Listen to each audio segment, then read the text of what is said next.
Hello everyone, আমি অনুময় easy math চ্যানেলে তোমাদের স্বাগত। আজকে তোমাদের অ্যানালজির একটা টেস্ট নেব। প্রতিটা প্রবলেম ইউনিক লজিক দিয়ে সলভ হবে এবং প্রতিটা প্রবলেমই কিন্তু তোমাদের এক্সামে এসেছিল।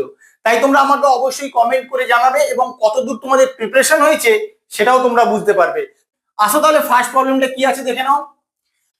485:25, কোশ্চেন মার্ক অনুপাত 21, 401:23। এটা এসএসসি জিডি 2022 এসেছিল। তোমরা আমাকে অবশ্যই কমেন্ট করে জানাবে এই চারটে অপশনের মধ্যে কোনটা অ্যান্সার হবে এবং কি লজিকে সলভ হচ্ছে। আমি কিন্তু তোমাদের কমেন্টের অপেক্ষায় থাকলাম। তাহলে আসো আমরা নেক্সট প্রবলেমটা দেখে নিই। তোমরা কিন্তু দেখবে কেমন প্রিপারেশন হয়েছে তোমাদের, অবশ্যই কমেন্ট করে জানাবে। 2 নম্বর প্রবলেমটাও তোমাদের এসএসসি জিডি 2022 এসেছিল। তোমাকে এই কোশ্চেন মার্কের অ্যান্সারটা বের করতে হবে। কি লজিকে তোমরা সলভ করবে আমাকে অবশ্যই লজিকটা সমেত কি অ্যান্সারটা হবে সেটাও জানাবে। তাহলেই বুঝতে পারবে তোমাদের প্রিপারেশনটা কত দূর কমপ্লিট হয়েছে।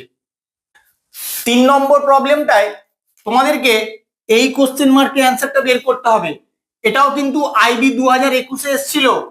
তাই তোমরা ভালো করে খেয়াল রাখো, যে প্রবলেমগুলো দিচ্ছি প্রতিটা প্রবলেম কিন্তু তোমাদের এক্সামে এসেছিল এবং এই টাইপের প্রবলেমই কিন্তু তোমাদের এক্সামে আসে।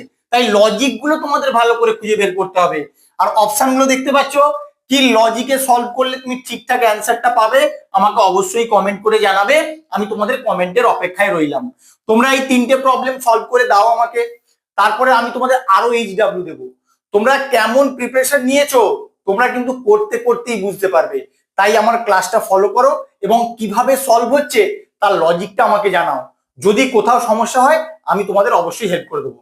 Thank you.